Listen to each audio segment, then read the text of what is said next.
Welcome to Discover Indie Film. I'm your host, Jeff Howard, and I'm very excited because I have filmmaker Brooklyn Braaten with me. Hey, Brooklyn. Hi. Brooklyn is in Edinburgh, Scotland. I am in Los Angeles, so we are on Zoom. And this is our second podcast because Brooklyn is going to answer the 4 questions in this one. I will name them in a second, but first I'll mention that Brooklyn is on this podcast because your film, V-Card, was an official selection at Film Invasion Los Angeles in 2024. Took home 2 Filmmakers Awards. It won Outstanding Short Film Comedy and Outstanding Originality for a Comedy. I'm so happy we have that category. Honestly, it's I just love giving an award for originality because, you know, sometimes we over-award the really depressing dramas. Is that awful for me to say? You know what I mean? Look, No, I am a cancer really survivor. film. I love me a cancer film. Yeah. But when you have a cancer film, all the jury members are like, well, that's got to win the award. And I'm like, wait a minute. How original was it? Mm-hmm. That's a good point. Yeah, because, you know, I'm actually a cancer filmmaker's worst nightmare. Because too many people use it and they don't know. So as I am a cancer survivor, my wife is a cancer survivor. So if you make a cancer film and you submit it to Film Invasion LA or Sherman Oaks Film Festival, I'm going to be on your ass. If it's my bullshit meter is like 10 times stronger with cancer stories. Like, that's not realistic. Yeah, if something super unrealistic happens or like the person's emotional state doesn't work for me, I'm like, I've actually called BS on it and had a producer say to me, you're right, the writer has no personal experience with it. I'm like, yeah, that's a cancer film based on other cancer films. And it's like, you're making a copy of a copy of a copy. Shut the fuck up. Write what you know or be better. Anyway, that was a horrible tangent because we're supposed to be talking to you. But the 4 questions you're going to answer are: name 3 favorite films, name an underrated film, name an overrated film, and then name a lesser known film that people should seek out. V-Card is just wonderful, so I'm looking forward to hearing what you like. And feel free to run with it. You want to name 3 favorites? Yes. Speaking of super depressing dramas, Manchester by the Sea. Not a cancer film, I'm sorry, but so sad, so good. I love Kenneth Lonergan with my whole heart. I think he's such an amazing writer. And yeah, that film just, I just think it's a masterpiece. So it's probably my favorite. Excellent. You got any others or? Yes. Lady Bird, because obviously I love it. Not much more to say. But I'm a cheerleader, I think. Oh, but I'm a cheerleader. Yeah, the Natasha Lyonne one from way back when. Yeah, that to me feels like if I could explain like what I was going for vibe-wise with V-Card, like I feel like I would hope that it would remind some people of that film. Obviously completely different subject matter, but just like the kind of wacky, kind of slightly out of reality world, but subject matter that is very much based in reality.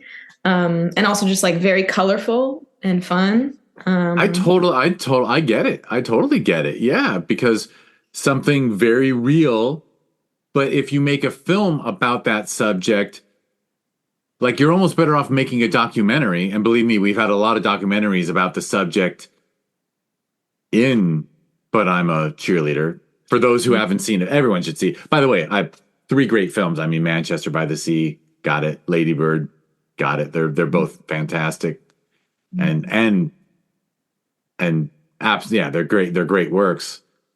And then, But I'm a Cheerleader. God, we've had so many documentaries about.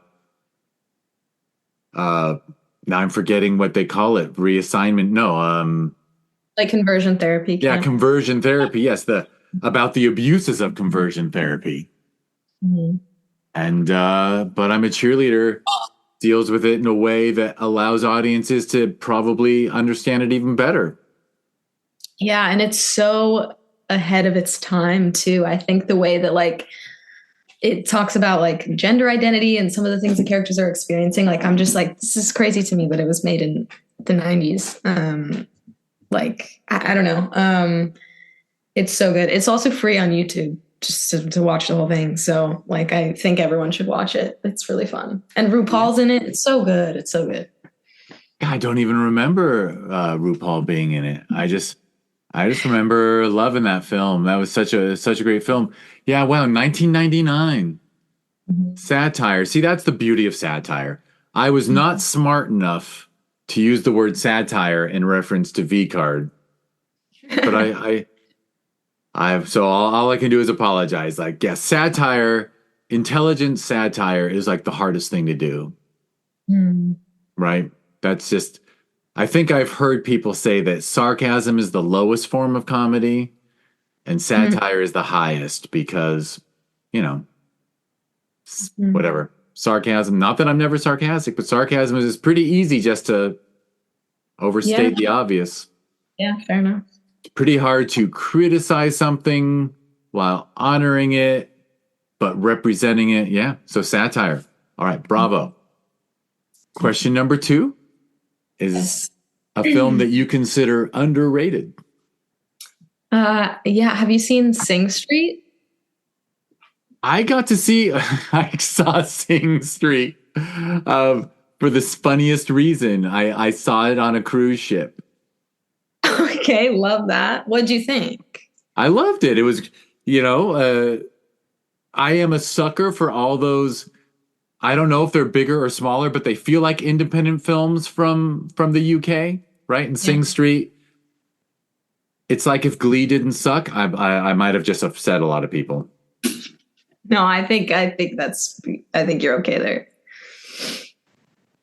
But yeah, I saw it. But that's a British Mhm. film about kids singing, right? Yeah, it's I think it's based in Dublin and it's Oh like shit! I fucked up the British Irish thing. That's an American crime. they will be mad at you for that. The Glee thing was fine. Yeah. But I think I'm like it is a hard line like uh stuff that's about music I think can be corny really really easily. But yeah, it's just about these kids in like a private school in Dublin that are like, and I think it's maybe set in the 90s, maybe 80s. I'm not sure. But this one of the boys just like wants to impress this girl, and so he's like, "Yeah, I'm in a band," and she's like, "Okay," and then he's like, "Okay, now I have to actually form a band." And it's so good. It's so good. It is not corny at all. Like to me, I think it's like that made me want to like write a movie about like someone starting a band or something. Which I would never like. I don't know. Like musicals can be so cheesy or like not that it's a musical, but you know what I mean. Like it's Well, an easy. you nailed it on the head, which is musicals. A musical where you start singing about, washing your hair, pretty cheesy mid-century thing, but Yeah. bringing music into film. By the way, Yeah. that's a John Carney film, and he got huge for the film Once, right? Which about the street musician and the who meets the amazing pianist. I actually haven't seen any of his other movies. Haven't seen Once? No. Well, I cannot help but pitch that you have. By the way, Oh, Once could almost could almost be overrated because like that got a lot of Oscar heat and stuff. And then he made an amazing film called Begin Again, which was also about music. yeah, I haven't seen that either. And the marriage of Actually. music and film is like one of the most special things in the world. And when you see Begin Again, it's going to blow your mind because there's scenes in there about music. Keira Knightley plays a struggling artist, and Mark Ruffalo is, I think, a record producer, record company guy who recognizes her talent. And there's just the combination of music and cinema can be so special. And it is in this guy John Carney's films. I think every time. I think he's 3 for 3 with this music thing. Yeah, I mean, I can't believe I haven't watched them because I trust him. Like I trust that he can do music and film together well. And I think too, like Sing Street, it's just about like, again, what we were talking about before, like just kids creating stuff together because it's fun. And so it's just like really captures that magic of like what it feels like to create with other people. And it's so good. It's so good. It does. And in a way, a band is like when you make a short film or a feature film, you're kind of putting together a band. You're putting together a creative team. Yeah. Absolutely. And like you got one shot at it in a way, unless you get all those people together again, which is rare. Mm-hmm. But I guess that's why repertory theater is so much fun, because then you get the same people working together again. But yeah, it's I think most filmmakers are jealous of musicians, right? Because they get to create something and then play the same song for 40 years. Yeah. You make a great film that people see it and they're like, great, you're going to make another? Yeah. They're like, so what's the next band you're putting together? Yeah. So anyway, all right, well, Sing Street. I'm so, believe me, I wouldn't have seen it if I wasn't just, trapped in a small room with a TV and Sing Street came on. But I love that. But yeah, it was a great film. Good call.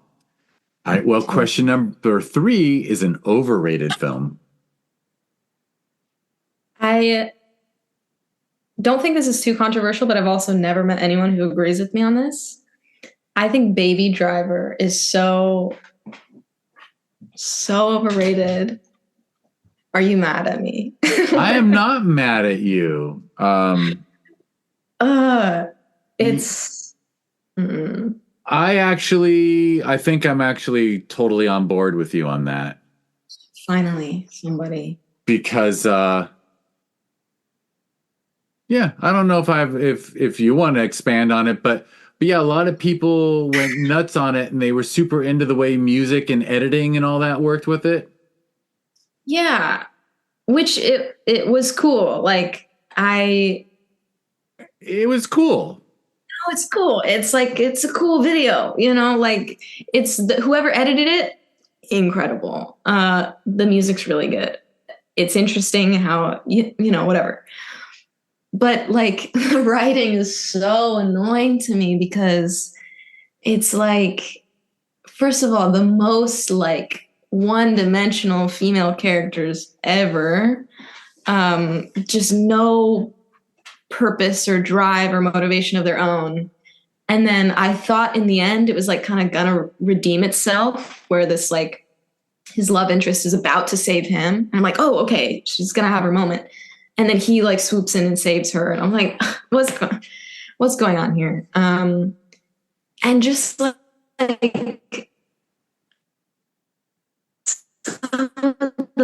right, we just had our first Scotland to America freezing of Zoom. I'm waiting for your buffer to. Yeah, you're buffering. You're buffering. He goes, I don't squeal to this. I feel on the. All right, it's a bummer, Brooklyn. Your image is frozen and your voice isn't coming through. Let me pause the recording. All right, we're back without buffering problems, and I'm just going to add that, like, Baby Driver, you nailed it. You did exactly.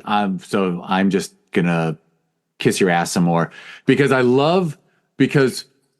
like for me, sometimes my overrated, I'll name a Coen Brothers film that won the Oscar, and I'm like, okay, that's a good film, but all their other films are better. And like, when people talk about Baby Drivers being like so amazing, I'm like, wait a minute. Edgar Wright, he did Scott Pilgrim. He did World Day. He did Hot Fuzz.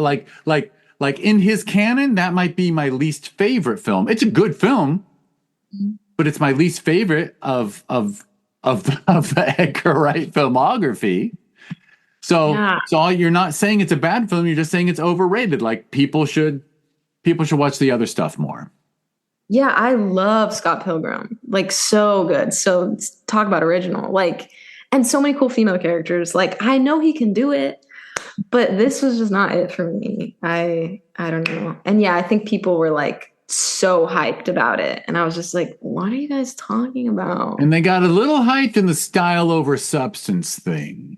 Like you Yeah. said, it was the story was not, yeah. Whereas I think one of the amazing things about Edgar Wright is that he's one of the few people who like combine style and substance like at equal levels. Like Scott Pilgrim is so stylistic, but it's got all the substance in the world too. Like, Absolutely. And if you took away his like signature style, I don't think people would be that crazy about the movie because the story is just really not that good.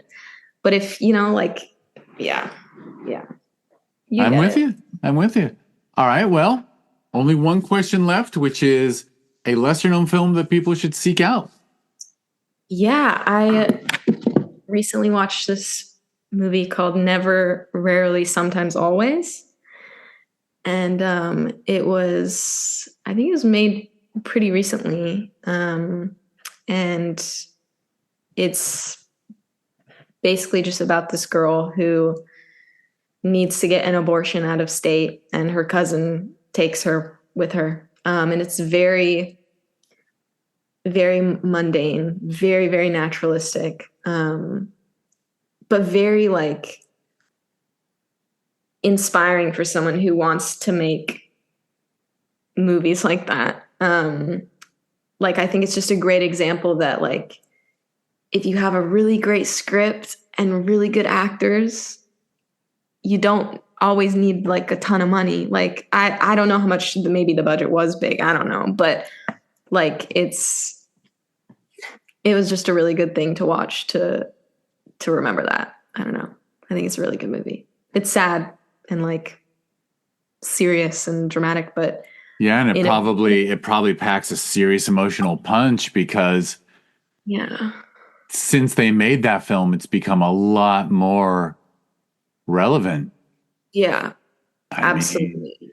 you've named two films now that predicted, right? Yeah. Yeah. Like they were ahead of their time. Yeah, but I'm a cheerleader was ahead of its time, and never, rarely, sometimes, always. I brought it up on my screen, so I see it's a 20. It was released in 2020, which means they made it before Yeah. Yeah. the That's American Supreme Court crazy. really threw us all for a loop. Yeah. Yeah. And it's sad in a way that's like still very restrained. And the main character is like very quiet. And I like a very like quiet protagonist sometimes because it's like, I don't know, you just don't get that a lot. Like a lot of movies are just like, here's everything I'm feeling and I'm super articulate and and it's like to just like watch someone on screen. Like it's just one of those movies where you forget you're watching a movie because it just feels so real. Right. Yeah. I actually love it's a hard, and that's a super hard thing, I think, for a writer to pull off or a filmmaker to pull off, which is the hero of reaction instead of the hero of action. Like, the difference between whatever. To me, it's the difference between Tom Cruise and I'm forgetting my favorite actor's name, but Children of Men, like Children of Men, where your hero is reacting to the situation the whole time in a subdued, realistic way, and like that's way more. I would just rather watch that than the dude on the horse who saves the day all the time on his motorcycle, whatever. Like just like I'm gonna go kick ass. It's like Yeah. It made me think of something you were saying earlier too about like a copy of a copy and like the people who are making cancer films and stuff. Like I think that is like for me when I first went into film school, that was my first instinct, right? Was to like write how people talk in movies because you're like, oh, I'm writing a movie, so this is how people talk in movies. So I'm gonna write about it. And I think learning to like readjust that to how do people talk, period, is like surprisingly powerful. And like what I like about some of my favorite writers, like Greta Gerwig or Kenneth Lonergan, especially, like I've been reading some of his plays recently, and the way he scripts, like puts like uhs and ums in his scripts, and like the word like a lot, and it's just like so natural. And like I think a really good writer is someone who's a really good listener and a really good observer. I mean, specifically if you're like wanting to write stuff that's very natural. Um, and so yeah, I don't know where I was going with that, but I love that stuff. No, it's that is. I mean, there's all kinds of film, and Lord knows I threw a stone at Mr. Cruz, which I probably do too often. And look, he's obviously provides something that a lot of people want to see, and he doesn't need me to buy a ticket to his movies for them to be the most successful films in the world. It's all good. Everybody's happy. Like make another Top Gun for the people who love that. But yeah, like you said, sometimes you want a film where people speak the way we do speak, not, so they don't sound like movie characters, so they sound like human beings. That's to bring it back to Lady Bird, as I always have to do. I remember watching it in the theater for the first time with my mom, which was a very specific experience for that movie. And there was like no one else in the theater but these two old ladies in the front row. And it was the best theater experience I've ever had. I like went in really not having expectations for it. Didn't know who Greta Gerwig was. And I just like cried for half of the movie. And then I was just like, I've never like felt like I've seen, and obviously there are movies with like a lot of really well-written female characters, but I hadn't seen a lot at the time. And that was the first time where I was like, oh, like I feel like finally this is like a real teenage girl on screen, and like someone who's like this like dreamer and passionate, but also kind of an asshole and kind of like insufferable sometimes and selfish, but like also like so lovable. I don't know. I was just like, it's just so complex. And so yeah, I just fell in love with that movie because I was like, this is the first time I've seen this. I'll share another hilarious thing, which is I totally get what you said. And for me, amusingly, what made Lady Bird like unbelievably great was also how great the mother character is written. So because good. as a parent, it is so rare to see a human parent in a film because they're all either jokingly stupid or too perfect, and the mother character that Laurie Metcalf plays is that's a real parent. That mom is a mom. No, sometimes she says the worst fucking thing in the world she wishes she could take back, and sometimes she's actually great. And it's such a human film. it's so good. Yeah, I completely agree. And I think there's like something very specific about coming of age and growing up, and like for some reason I think especially between like teenage daughter and mother, where you're like, oh, my mom is a person, and my mom was a teenage girl once, and my mom is super flawed and like complex, and like there's this, kind of pressure put on mothers like just to be a mother and like available to everyone in that capacity. I don't know. It's just like I just remember kind of like growing into that mindset of like, oh, like she's a complex being and she doesn't just exist to be my mom. And Lady Bird does that well too. It's just like, here are these two completely complex women and their relationship to each other. And yeah, it's so good. Yeah, no, and you use the keyword coming of age. I guess in theory, coming of age is one of the most human stories possible, and it's in nearly all the films you named. Yeah. All the Yeah. good ones. And V Card is a coming of age film, absolutely. Yeah. In a very efficient in a very efficient way. But yeah, it's yeah. Keep amusingly you keep coming of I can tell you as someone in their mid to late 50s dealing with a mother in her mid 80s that coming of age never stops, actually. Good to know. Good to know. It's bizarre. You'd think somewhere around 30, 40, it's all, 50. You're like, all right, yeah, well, it's going to be chill the rest of the time. No, no. No. There's No. more. There's more. There's more in hand, more growth. We never Okay. stop. I I hope hope that's a good news. I think so. And now I'm looking forward to that kind of like Lady Bird movie. I'm sure there is one, right? Like about maybe a woman taking care of her older mom. That's what I want now. I want to see that. That's another one that people are trying to pull off. And yeah, I gotta admit, I hope it gets done well soon because yeah, there's so much there's a lot of attention on it now, right? Elder care. Yeah. But but it can be really funny. Yeah. All right, well, I had something more interesting to say and I lost it during that sentence. So, we can wrap it up, yeah? Yeah. All right. Brooklyn Braaten just shared your answers for the Discover Indie Film 4 questions.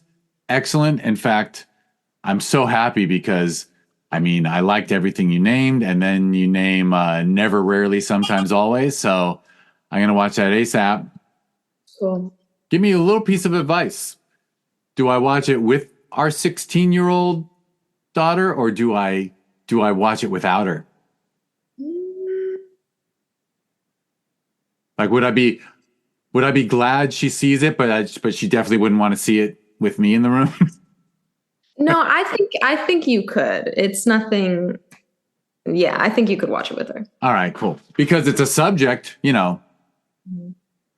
that we joke about sometimes. Yeah. Because we can't talk about it seriously. But yeah. You could watch it with her. Yeah. Yeah. All right, excellent. Because boy, yeah, when you talked about teenage mothers and teenage daughters and their mothers, I was like, oh God, that is my life. I'm the referee. Just give me a whistle and a black and white striped shirt because it's tough. Yeah. It's a toughie. All right. I will wrap it up, which is to say everyone should burn down their house trying to find a way to see V Card. If you gotta wait, you gotta wait, but it'll be in the show notes. And if there's a way to follow you or V Card on social media, we'll throw that in the show notes too. You got to hear Brooklyn answer the 4 questions. Brooklyn is on this podcast because her film V Card was at Film Invasion Los Angeles in 2024, just 2 months ago. And it won 2 awards. I said those in the beginning. So that's my way of trying to get to the ending, which is, okay, this is the Discovery Indie Film Podcast. We talk to filmmakers on the festival circuit. You can learn more about the podcast or the TV series that was born from it if you go to discoveryindiefilm.com. It's always at DIF Wins on social media. I mentioned Film Invasion Los Angeles. We hold it every June. That's filminvasionla.com and at filminvasionla on social media. Its sister festival, which is actually a little bigger, is Sherman Oaks Film Festival, and that's shermanoaksff.com and at shermanoaksff on social media. We hold that sucker the weekend after Thanksgiving every year now. So I got to start saying it's in December. I used to always say it used to be the weekend before Thanksgiving, but we learned, hey, what do you know? More people come out to the theater the week after Thanksgiving. Everyone's too busy the week before. And maybe someday you'll see V Card on a killer smart TV app called the Indie Channel. Just go to indiechannel.tv to learn more. And I think on social media, it's always at the Indie Channel TV. What are you going to say? It's a streaming It's on Roku, Amazon Fire TV, Apple TV, Android TV, and your smartphone.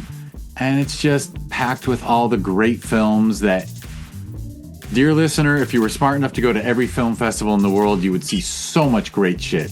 There's just so much great original stuff being made by people. And then only Tom Cruise movies get wide releases. What are you going to do? He's a wonderful person, and I have nothing against him. I just want people to see the other stuff too. Yeah. Like Never, Rarely, Sometimes, Always. That was a Sundance sweetheart, and I don't know, probably didn't get the big enough release it deserved. Yeah, totally. All right, Brooklyn, thank you so much for taking the time. Thank you. Thank you so much. And thank you, everyone, for listening.